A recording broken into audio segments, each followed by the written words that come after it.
Queridos hermanos y hermanas en Jesucristo nuestro Salvador, lectura del Santo Evangelio según San Lucas, capítulo 10, versículos del 13 al 16.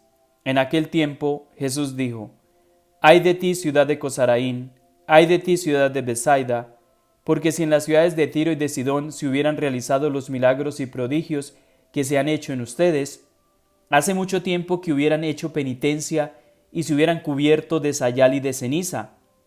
Por eso el día del juicio será menos severo para las ciudades de Tiro y de Sidón que para ustedes. ¿Y tú, Cafarnaún, crees que serás encumbrada hasta el cielo?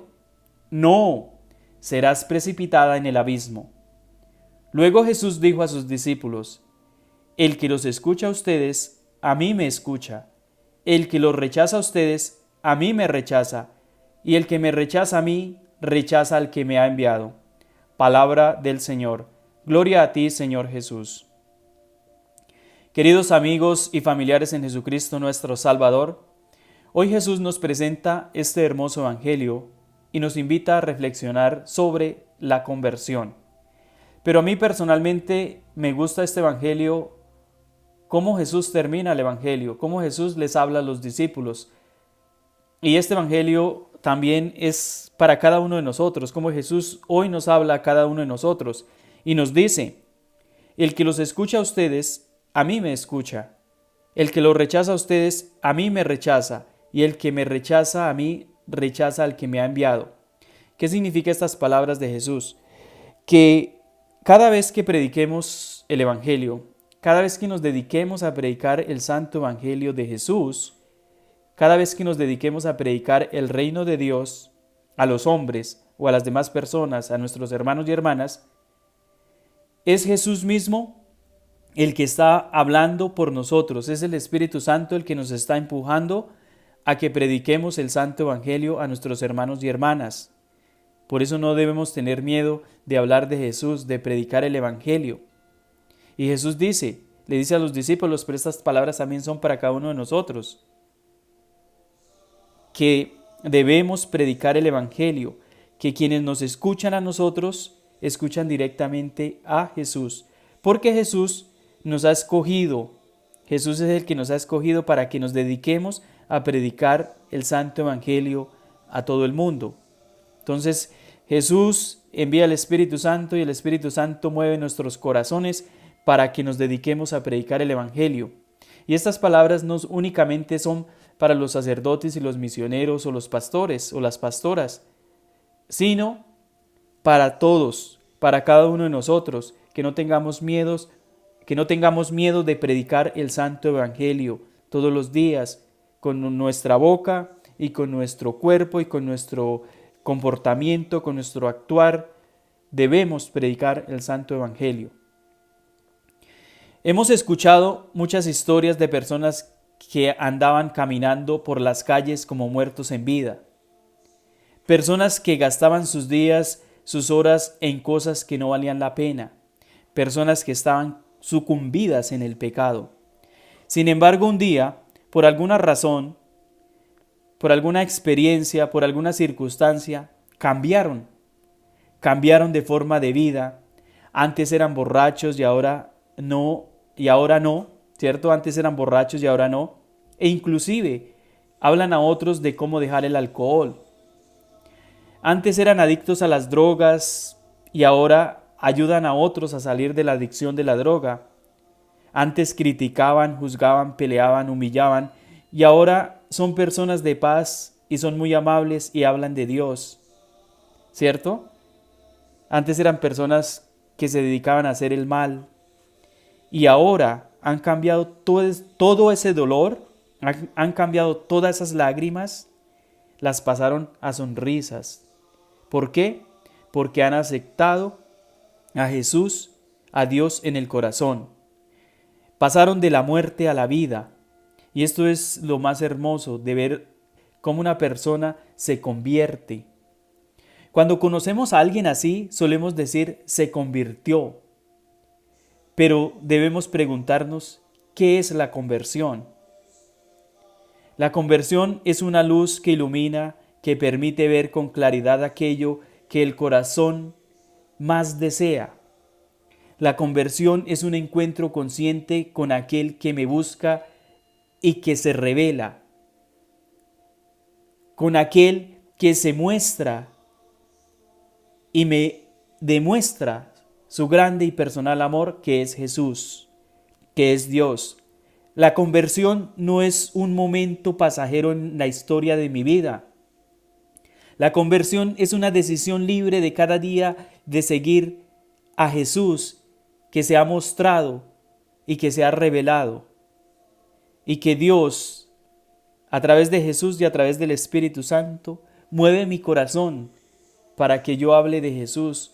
Pero más que hablar de Jesús, también es cambiar mi forma de vida. Y mi forma de vida es mi forma de actuar, mi forma de pensar, mi forma de sentir y mi forma de comportarme con los demás, con nuestros hermanos, con nuestras hermanas y con la gente que vive alrededor nuestro.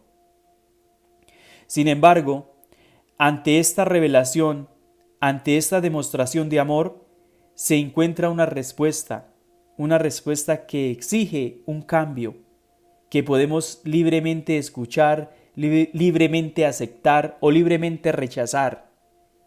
La conversión no es algo que le ha pasado a algunas personas. La conversión no es algo que le ha pasado a algunas personas. Es una gracia que tenemos que pedir todos los días a Dios. Por eso yo termino siempre estas lecturas del Santo Evangelio pidiendo la venida del Espíritu Santo a nuestras vidas, a mi vida. La conversión empieza con el arrepentimiento. Por lo tanto, dice la Santa Escritura, la Santa Biblia, por lo tanto, arrepentíos y convertíos para que sean borrados vuestros pecados, para que sean borrados mis pecados. La conversión se efectúa cuando una persona que ha aceptado a Jesucristo como su Salvador. Eso es importante que lo entendamos. La conversión es cuando una persona ha aceptado a Jesucristo como su Salvador. Esa es la conversión. Y al convertirnos, entonces transformamos nuestra vida. La conversión es la transformación, es el cambio a algo distinto, a algo nuevo, para llegar a una nueva forma de vida. Entonces es aceptar a Jesús. Y si aceptamos a Jesús, nuestra forma de pensar y sentir y de actuar, o nuestra forma de comportarnos, tiene que cambiar. Si creemos en Jesucristo y decimos que somos seguidores de Jesús y que creemos en Jesús, nuestra vida tiene que ser diferente, tiene que cambiar. Por eso los que me han escuchado y los que me están escuchando, que aquí hoy Jesús dice, si ustedes escuchan a esa persona que ha sido elegida para predicar el Evangelio, me escuchan a mí, dice Jesús, me escuchan directamente a mí. Pero si ustedes rechazan a esa persona que ha sido elegida para predicar el Evangelio, rechazan a Jesús directamente también.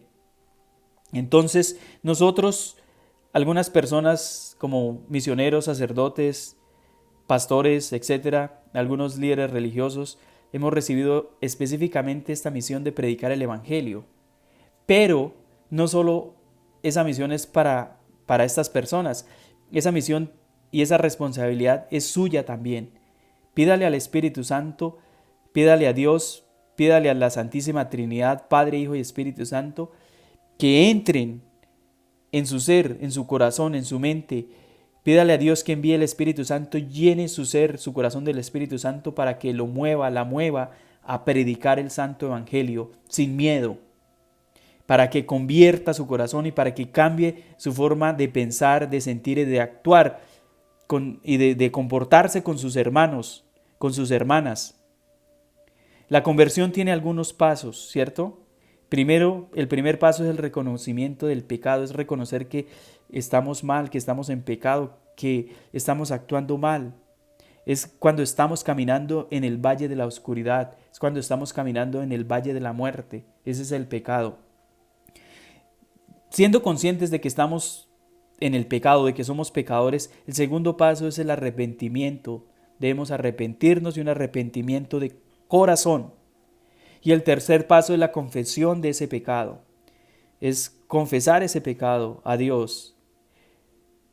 y a través de los sacerdotes o a través de nuestros hermanos. La Biblia dice que debemos confesar nuestros pecados los unos a los otros.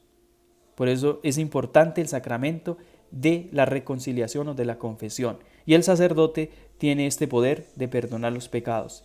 Y el cuarto paso es la reparación y la reconciliación.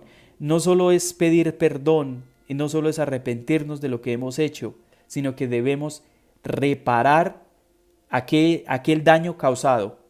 Por ejemplo, si yo me he robado 100 pesos o 1000 pesos, yo debo arrepentirme de ese pecado, debo pedir perdón y debo devolver los 1000 pesos. Eso es lo correcto. O sea, debe haber una reparación. Si no lo podemos devolver a esa persona directamente a quienes le hemos quitado sus 1000 pesos, debemos, no sé, regalarle esos 1000 pesos a una persona bien necesitada, bien pobre, hacer una obra de misericordia. De esa forma devolvemos lo que nos hemos robado.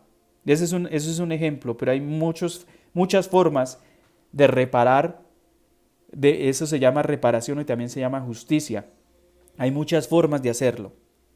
Si una persona, una mujer que abortó, se arrepintió, se confesó, entonces una forma de reparar ese pecado puede ser adoptando a un hijo, puede ser adoptando a un niño muy pobre, muy abandonado, y tratar de darle todo lo necesario para que esta personita salga adelante, se eduque y sea una persona de bien para la sociedad. Esa es una forma posible de reparar ese pecado. Puede ser una forma, pero esto ya usted hablando con su líder religioso, con el sacerdote, con el misionero, el misionero le puede dar algunas luces para que repare ese pecado que usted ha cometido. Después de pasar por estos pasos de reconocer el pecado, de arrepentirse, de confesarlo y de repararlo. Hay que repararlo para que se reconcilie usted consigo mismo, consigo misma. Y perdonar de corazón. Perdonar de corazón.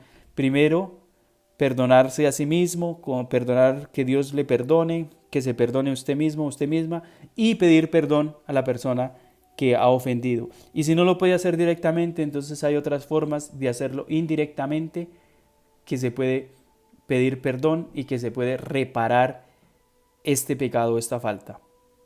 Y debe haber un cambio de vida. Ese es el último paso. Debe haber un cambio de vida, cambio de comportamiento, cambio de actitud. Mirar la vida con los ojos de Jesús y con los ojos de Dios. Bueno, hermanos, pidamos al Espíritu Santo que venga, llene nuestra vida. Pidámosle a Dios que venga. Pidámosle a Dios que envíe el Espíritu Santo y llene nuestra vida, nuestro corazón del Espíritu Santo. Ven, Espíritu Santo, llena los corazones de tus fieles y enciende en ellos el fuego de tu amor. Ven, Espíritu Santo, y regálame la inteligencia y la sabiduría. Ven, Espíritu Santo, y regálame la inteligencia y la sabiduría. Oremos por nuestros hermanos enfermos. Padre Celestial, tú dijiste en el Evangelio de San Juan, capítulo 14, versículo 14, que todo lo que yo pida al Padre en el nombre de Jesús, tú me lo concedes. Dios Todopoderoso, hoy le pido que sane o cure a esa persona que me ha pedido oración, a ese niño con cáncer, a esa persona con cáncer o a esa persona que sufre cualquier otra enfermedad, ya sea físicamente, mentalmente, emocionalmente o espiritualmente. Extiende tu mano sanadora sobre esa persona y cúrala, y cúrame a mí también. Que tus poderes dadores de vida fluyan en cada célula del cuerpo de esa persona que sufre y en las profundidades de su alma límpiala, purifícala, dándole integridad y firmeza en el servicio de tu reino. Amén. Dios los bendiga en el nombre del Padre, el Hijo y del Espíritu Santo. Amén. Que todos tengan un muy feliz día.